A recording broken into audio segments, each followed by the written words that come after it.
It's 7 o'clock on a Tuesday night, and where else would I be but here with you?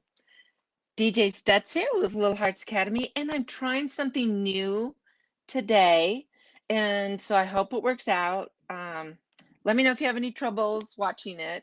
I'm just using a format in getting on, so woohoo! We'll see how it all goes. Um, I wanted to first off remind everyone that you have an opportunity to have some one-on-one coaching with me, and we can talk personally about the things that you're afraid of, the things you worry about, the things that frustrate you. What are the buttons that just drive you crazy? And how about those buttons the kids have? Because they've got buttons too. So we can talk about all of those things. We can talk about how to build your confidence as a parent and how to establish those boundaries in a loving manner without screaming and yelling at your kids. And we can do it one on one. And if you have a spouse or a childcare provider, maybe grandma's watching them, everyone's welcome to come in at the same price. And so I don't charge per person, I just charge per event. How's that? And so if you would like to have just a getting to know you discovery session, I do not charge for a 50-minute discovery session where we can ask a lot of questions. I can get a feel for what's going on, and you get to have that for free.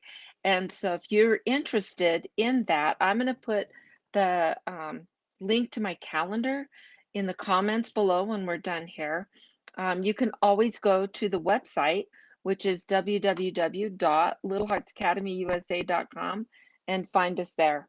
But I'll just do a straight link to the calendar. You can just fill it out, and at the time that works for you, because if it's on the calendar, it works for me. So there we are. Okay. Well, this week I wanted to talk to you about, and maybe you can relate to some of this. Someone who got married young, followed her sweetheart around the world. So she was away from all her family, all her friends, but she was with the guy she loved, right? Well, his family didn't like her, and there became all kinds of problems of isolation and of feeling not heard and just a bunch of things. She had a sweet little baby and wound up going back home alone.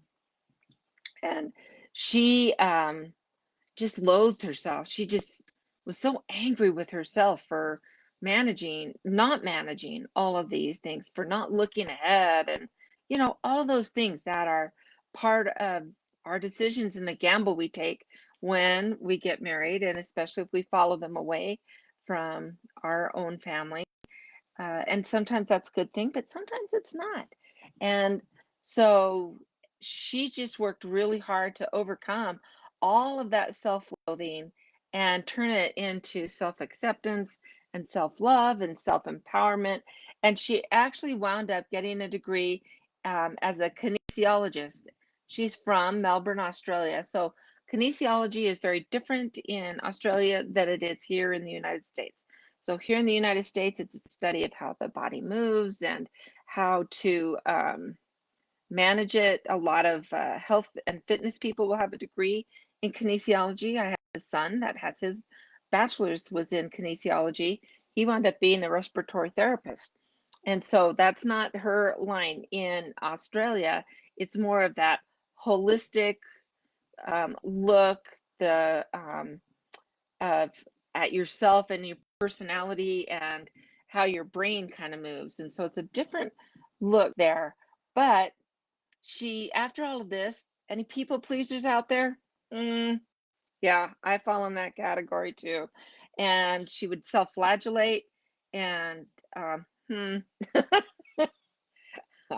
I've fallen into that as well.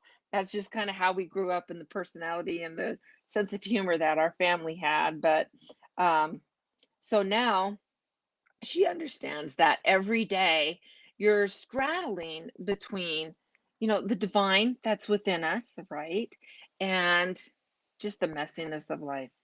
And so in trying to make that all balance and work out appropriately, well, if you're going to do that, you're always growing and you're developing your own personality. And so now you can, you know, move on to a place where perhaps you're going to leave the earth a little better than you found it. And isn't that a great goal for all of us to have?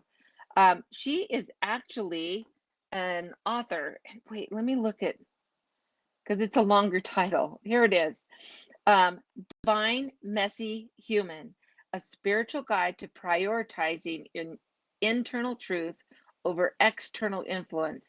Now you know I needed to look at it, right? And so she gives a lot of the studies of how to look at yourself and how to move on and out of those negative spaces in our life and on to something that is something much, much, much better. And so her work as she coaches people is to help them, that you hear about the glass ceiling in business, right? Where you're only allowed, you can look up, you can see where all of the, yuppity yups are, but, and you can work your tail off, but for whatever reason, whether it's your sex or your religion or your education or whatever, you'll never break through that glass ceiling. Well, I love the idea that she put out that we build our own glass ceilings within ourselves. We see things and we think, oh, I'll never get that. Oh, I don't deserve that. Oh, I'm not smart enough for that. Oh, whatever excuse that we give for us not pushing to beyond where we think we are capable of and where we want to be. Because actually, and it was really interesting. I was watching a commercial the other day, and I don't know exactly the premise of the show, but it looks like it's one of those reality shows about people with disabilities. And someone on the show is talking to a person with a disability who has met a wall, right? And she says, whatever you think you're capable of, you're right. And that's so true. If you think you can manage it and you're willing to put in the work and the attitude toward it, you can do whatever you think you're capable of doing. And that's a little bit of my story. I won't go into it too much, but just thinking I'll never be able to teach. I thought I had too many things in the way, and personal, raising, just life, and but I was able to do it. I knew I was smart enough to do it. I actually graduated with 3.98. Someone gave me an A minus, which I was very upset about. But I was able to work and get that done and then move on with the dream of my life. And now that part of my life is over and I'm living a new dream in doing this and helping families and coaching people and helping them. You are able to do whatever you can dream. And so all you have to do is do the research, figure out what you need to do, right? And then move forward with it. I remember in high school, my dream job, what I wanted to be was mommy. I just wanted to be a mom, and I did, a lot of work, took classes. I actually, when I graduated from high school, I was the outstanding senior in homemaking arts. I got that award, and then that was my dream. And it's funny how your dreams will change as you move along, right? And so, you have your kids, and then you start dreaming about getting a full night's sleep, owning a pair of jeans that doesn't have holes in them, although that's very, posh these days. It wasn't when I was raising my kids, but those were the sacrifices that I was willing to make, my husband was willing to make, and we made that happen. But then the kids started growing up and my dreams started changing. And I started, thinking, okay, what do I need to do? So Amanda Kate is so good at explaining how are we moving forward in our lives. And I love the way that she put the question, and I made that the title of the podcast. Are you living the life that you would want your kids to live? Right? Are you working at a job you hate? What's the attitude? Are you putting up with an abusive relationship? Are you closing yourself off to a positive relationship that could really benefit you. But for whatever reasons of fear and past trauma or whatever, you've closed that door. Is that what you would want your kids to do if that happened to them, if those kind of things were going on? And so I just love the way that she's explaining things on how we can move forward and how we can enjoy the messy, relate to the messy, and find, which is a key for me, find the divine that's in that messy. So I have a favorite scripture, and it's in the Old Testament, and it's in Judges chapter 3, verse 5. And Joshua was talking to the people, and he tells them, "Sanctify yourselves, for tomorrow we will see wonders." And I do believe that God puts wonders in our lives, especially during the messy times, especially during the hard times, that the wonders are all around us. And sometimes we're so caught up in the darkness and in the difficulty and in the sadness or whatever, that we are unable to or unwilling to see the wonders that are around us. And I can tell you that when I changed my mindset and started looking at the wonders, even during dark and very difficult times, even then, uh, when I started being able to see the wonders that surrounded me, that's what got me through those times and to where I am today. And I hope to stay on that path and grow and learn and become even more of a help to others, of someone who can find ways, creative ways to solve problems for other people. I'm pretty good at that, but I'd like to get better at it. And so that's great because we always need to have goals, right?